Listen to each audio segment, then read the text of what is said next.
Welcome to Hot Springs Village Inside Out, a weekly podcast where Hot Springs Village, Arkansas is the star.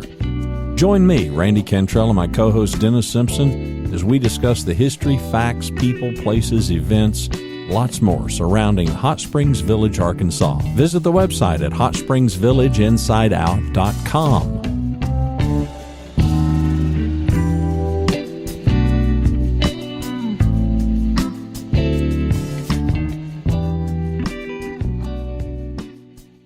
Hey, it's another episode of HSV Inside Out with my co-host Randy Cantrell and my good friend, Mr. Jeff Atkins. This is going to be a special episode, and we want to cover some things basically as kind of a consumer information FYI. Jeff, comment there. What are you thinking? Well, we're talking about buying tax deed sales or tax sale lots in Hot Springs Village. It's something that you and I have a lot of experience with over the years, and hopefully we can educate the public a little bit on what goes on and the recent POA action to purchase a bunch of lots from the Commissioner of State Lands, maybe why that was done, and what the future holds, and what consumers can do for themselves.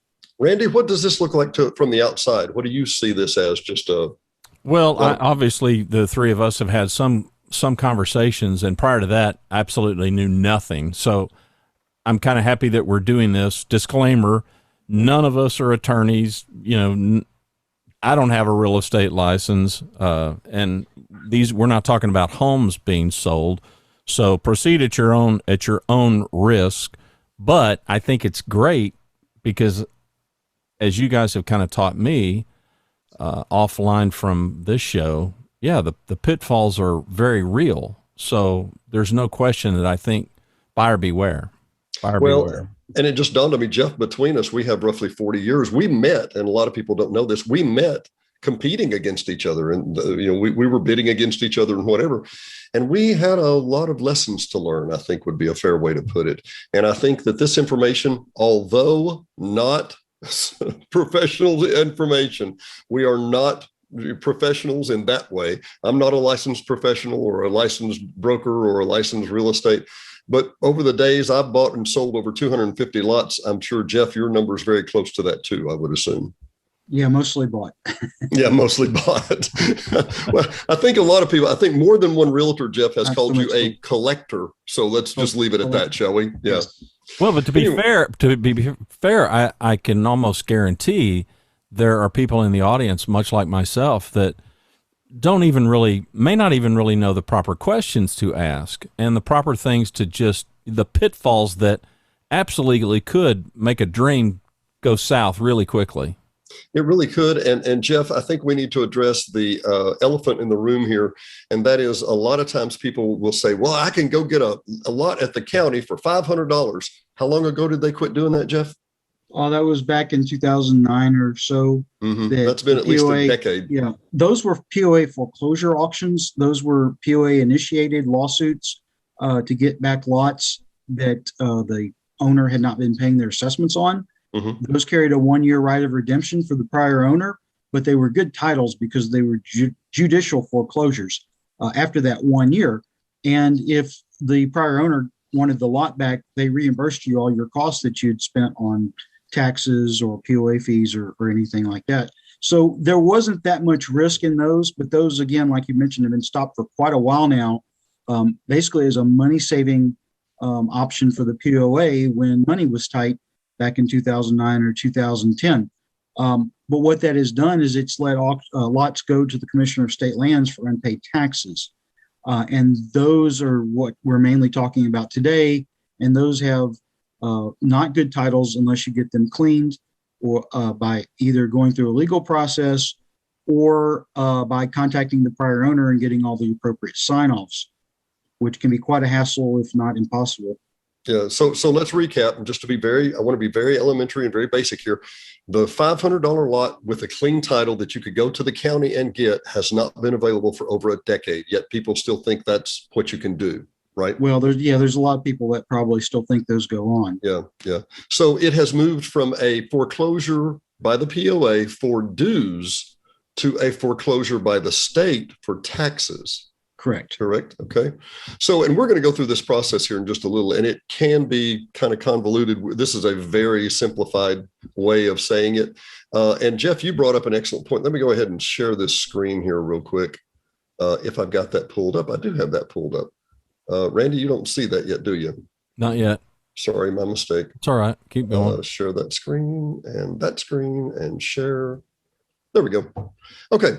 So, and this presumes a timeline that you just quit paying your taxes. And Jeff, you brought up a good point. If you quit paying your taxes for 2019, which they would be due in 2020, then these following events would happen. Right. Okay. This process is shorter than it used to be. It used to be a little more drawn out. But basically the lot sits at the county for a couple of years, and then it gets certified, what they call certified to the state. And then once the state gets it, they set an auction date, and the property goes to auction. And you can see a nice little flow chart here of what happens. It can be sold at auction or not sold at auction. Well, let me go back just a little.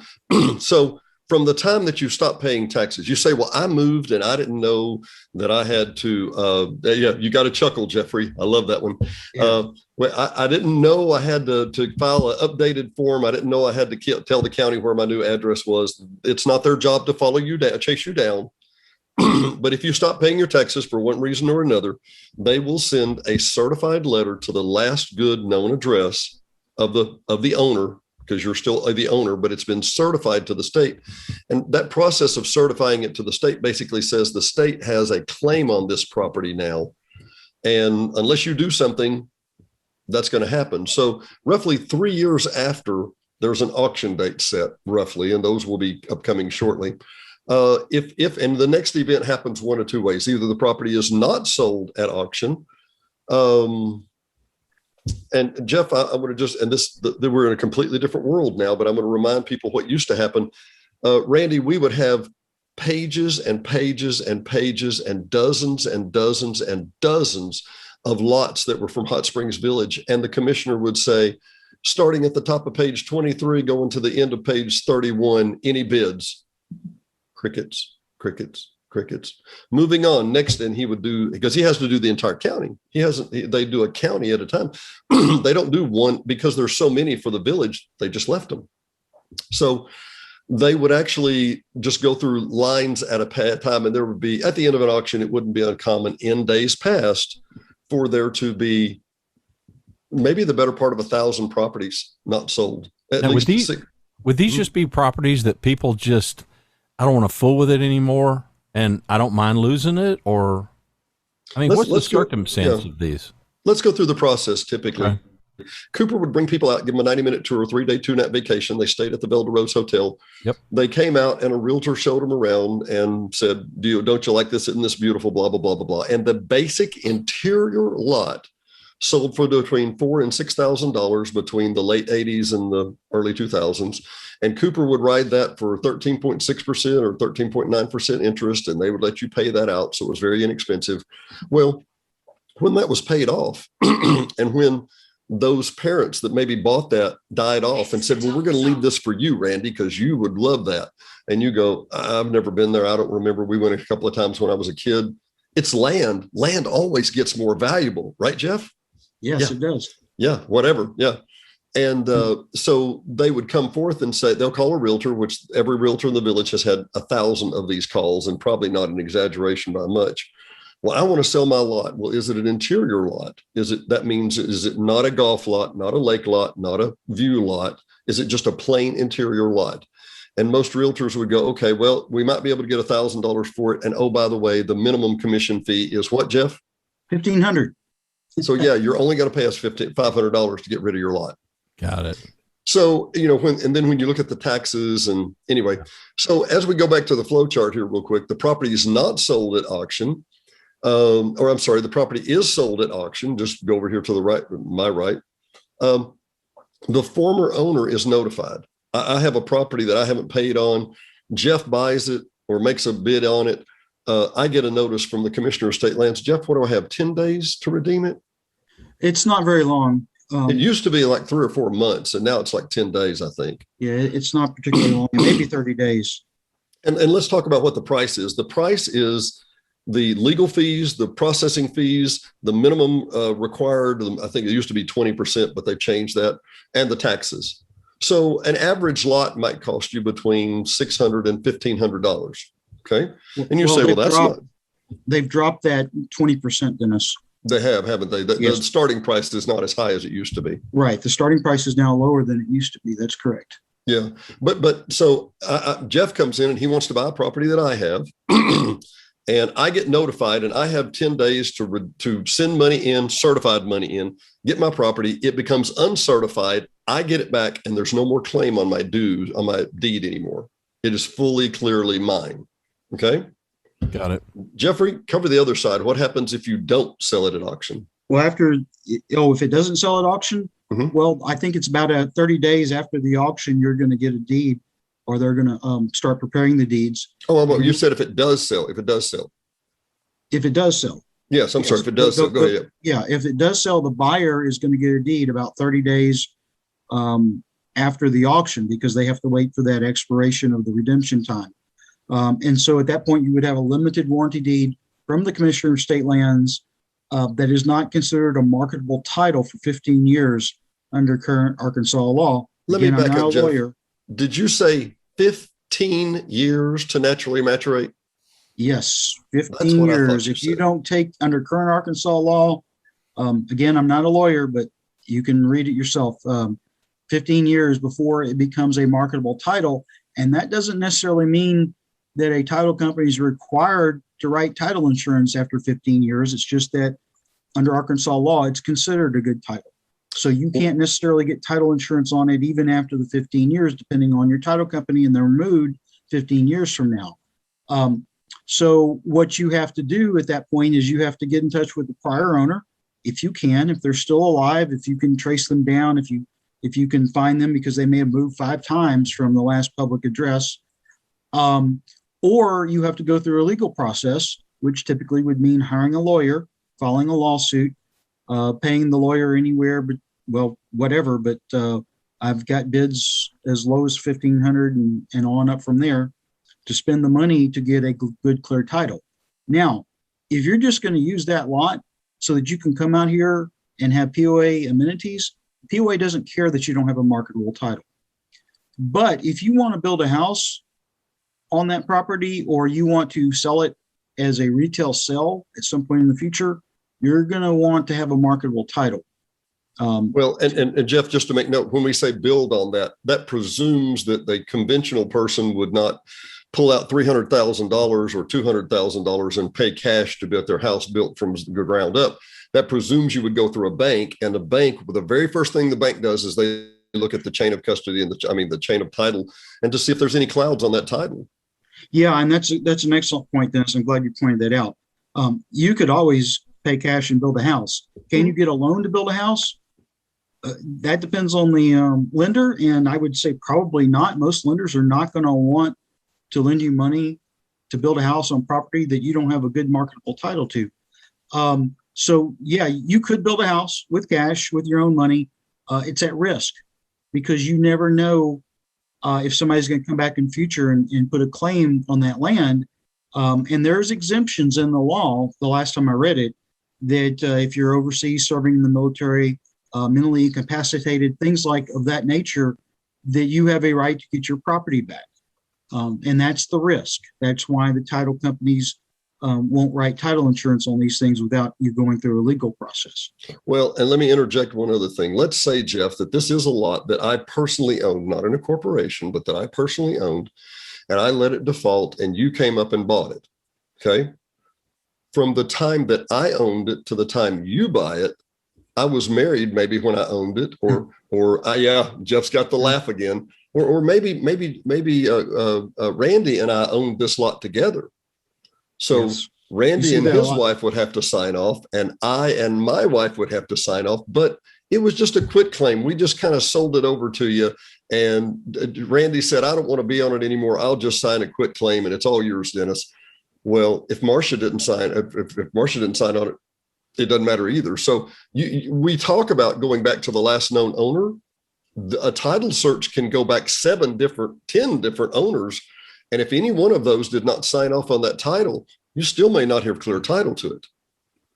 Well, as long as the title company's happy, that's a good thing. But if you're having to do the legwork yourself, and I'm not sure how far they actually go back, they probably go back to the last point that was written with title insurance.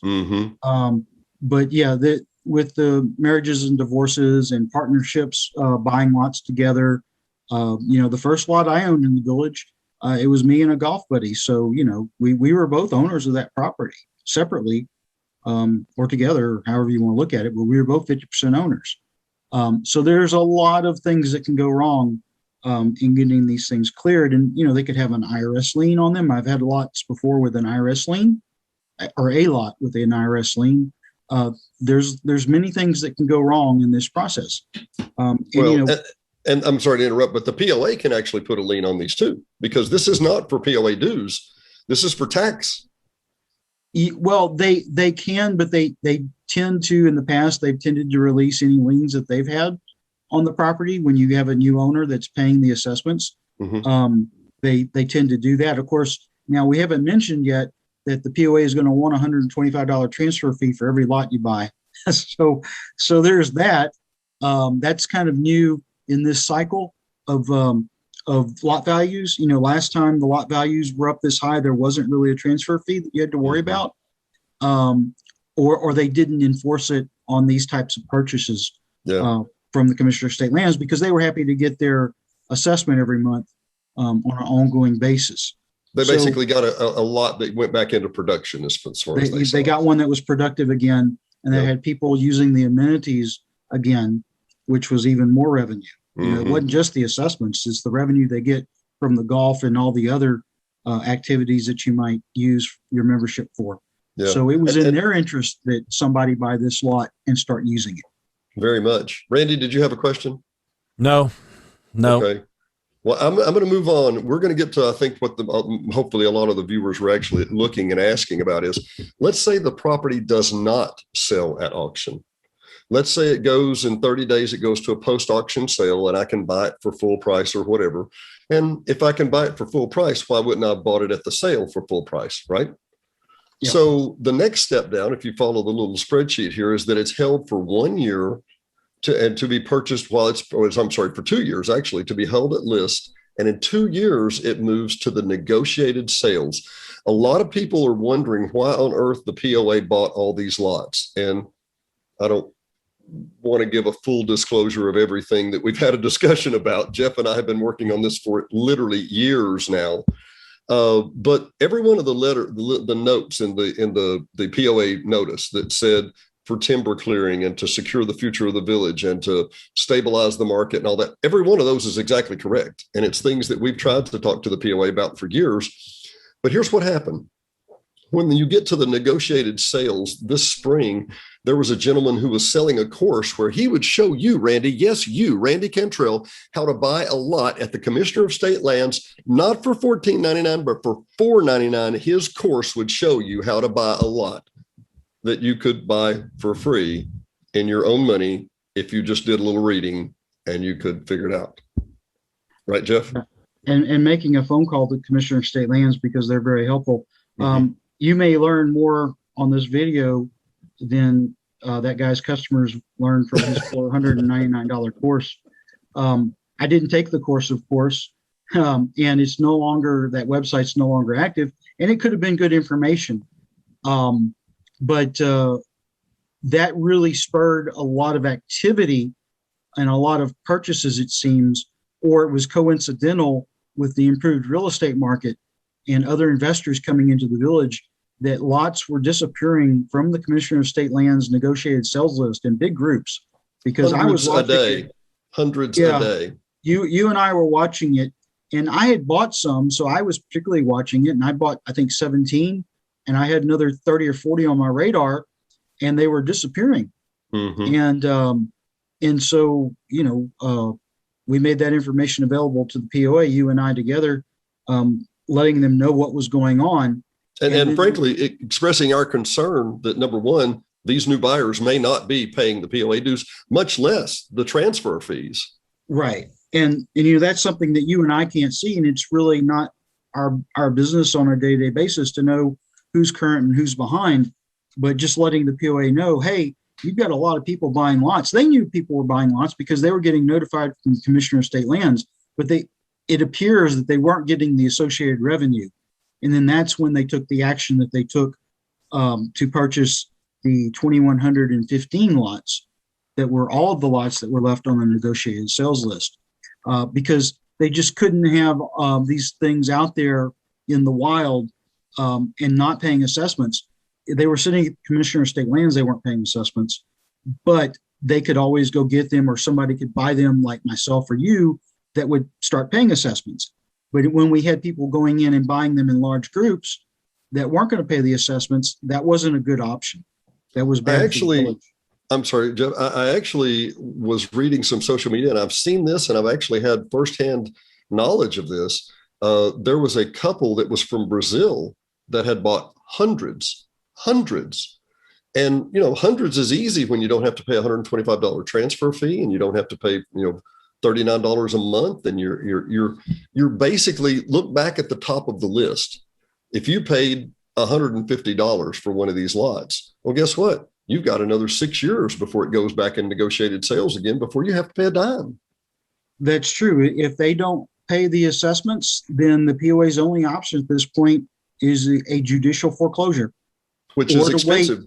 Which is expensive. They used to average $750 or $800 back in 2008, the last time they were really doing it actively. So it's expensive for the POA to do a judicial foreclosure. So they can do the judicial foreclosure, or they can wait another 6 years till it's back on the negotiated, or they could wait another 3 years, and that's assuming the people don't pay the taxes, because they could pay the taxes, they could pay the $8 in taxes and not pay the assessments, and then their only option is judicial foreclosure. Yeah. So the POA then again has thousands of properties that are not performing, that are not even in their control. Yeah. And that's a bad situation. If they're not going to be performing, they might as well be at the POA or with an entity that is friendly to the POA, as opposed to an entity that may even not be in the United States and doesn't care a bit about Hot Springs Village. All they care about is flipping the property.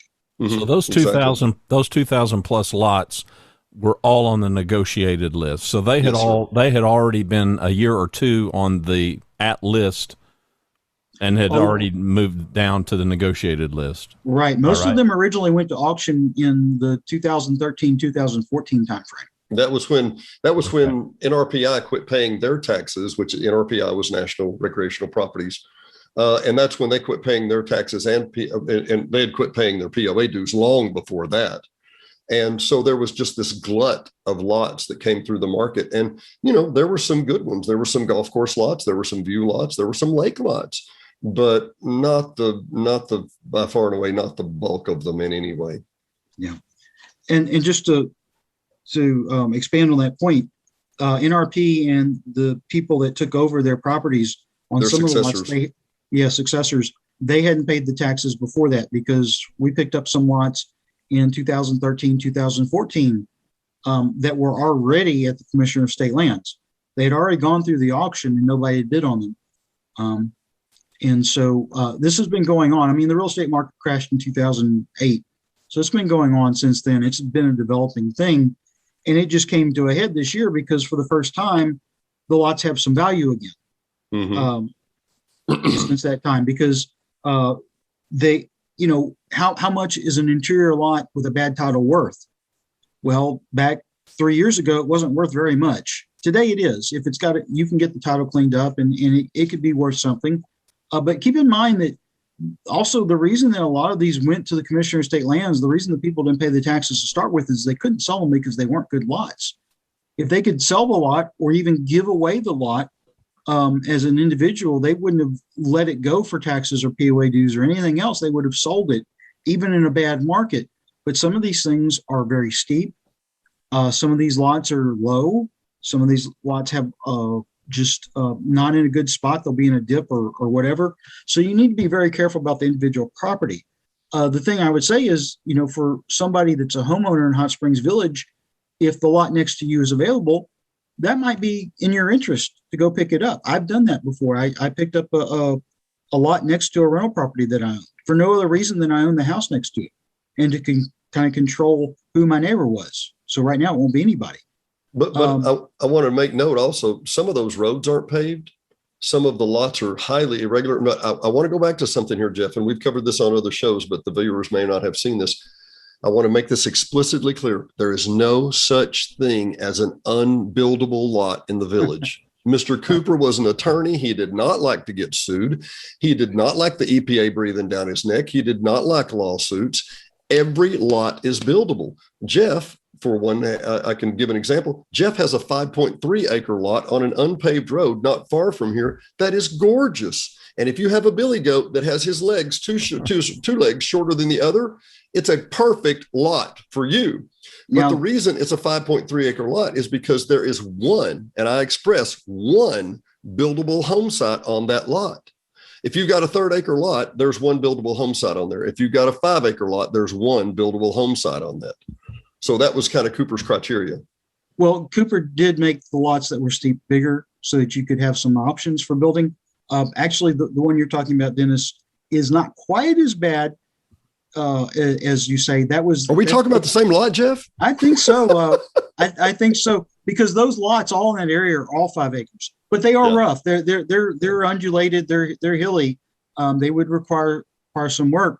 But the thing is, they're all buildable if you're willing to spend the money to build. And in 1975, it was a lot cheaper to build on a steep lot than it is in 2021 with material costs.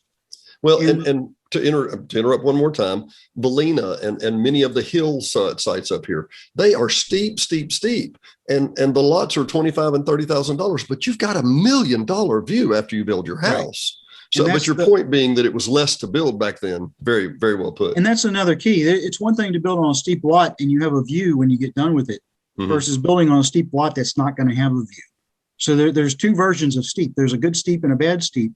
But they're all expensive to build today. And the home builders want to build on flat lots. They want to put in slabs. They don't want to do any of the block and pier work that Cooper used to do. They just don't. They want to put down a slab and be done with it because it's the cheapest way to build. Mm-hmm. Jeff, didn't we have a builder tell us the other day that for every layer of block, it was about another $3,000? Yeah, it was something in that range. It really surprised me. Yeah, I was really kind of startled. Now, obviously, you don't need the same layer of block because many of the lots, as you say, are undulating here in the village. But you got to go up 3 blocks. There's $10,000 for the better part. Right, and that doesn't really increase the value of the house when you're done. Exactly, especially if you're building a spec house. One of the builders told me at one time, when you build a spec house, nobody cares that you put $50,000 worth of foundation work. They just look at the top part of the house and go, well, this is nice. Right. Let's go ahead. We want to wrap this up now. And thanks everyone for joining so much, but we want to go back. I want to reemphasize this again. I cannot say this enough.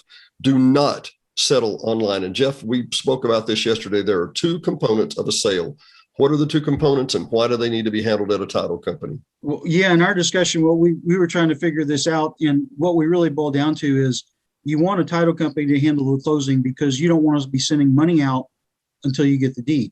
And so you want an intermediary there that gets the deed from the seller and that you give the cash to and makes that trade for you. In a controlled environment, you're not just sending a money order to some address. And I'll give you a really good example is I had a individual that sold a lot that I owned and gave people a deed for a lot that he didn't own. Back up. You had an individual that sold a lot that you owned. Correct. As if he owned it. As if he owned it. And he gave the people a deed to that property. And according to the U.S. Postal Inspector, when we got in touch with legal authorities at some point, somehow, I don't remember, it's been years ago, he informed me that the notary stamp that was used on the deed was a forgery.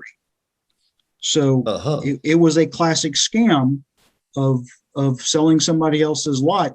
Now, did he realize that he no longer owned the lot? Because he hadn't owned the lot for several years. It had gone through one of those POA foreclosures we talked about. That you purchased after. Yeah. So you had a clear title. Exactly. And I think it was actually the county that contacted me and said, what's going on here? Because this guy filed a deed against your lot and he doesn't own it. And that's how we got started. So you got to be very careful. So that's the first thing is you want that intermediary to handle the closing, the trading of the money for the deed. But the second thing is what's most important is the title search. You want to know that you have clear title to it. And then associated with that is the title insurance that you get associated with a clean title search. And how much does that cost, Jeff? A couple $100? Well, it depends on who you go through, and which title company it is. Some of them charge more for the search and nothing for the insurance, and some of them just kind of roll it all up together. So it just depends on who you're dealing with, but it's in the range of $150 to $250.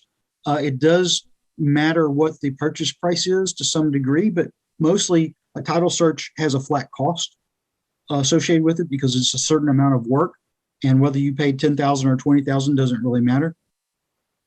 Only the insurance part of that is variable because of the increased value of the coverage.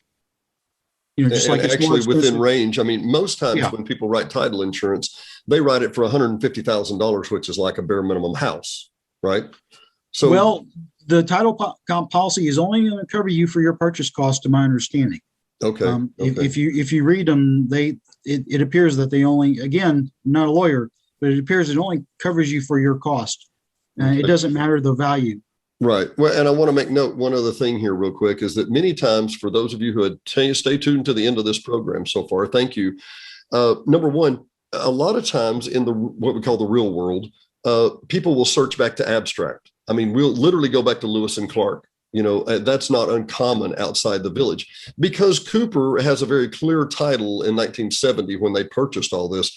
That's not a question. So they will search back to 70 and go, okay, we're good. We don't have to go back to 1772 or whatever, but the title company, to reiterate the 15th time, a title company for closing and title company for title insurance, there is no way around that. Well, I tell you what, Joe, if you'll send me, I know we've got this listed for 8,000, but if you'll just go ahead and send me that cashier's check for 6 today, we don't even have to go through closing. It's easy. Just send it on down and we'll send you a warranty deed, Jeff. And what does that mean?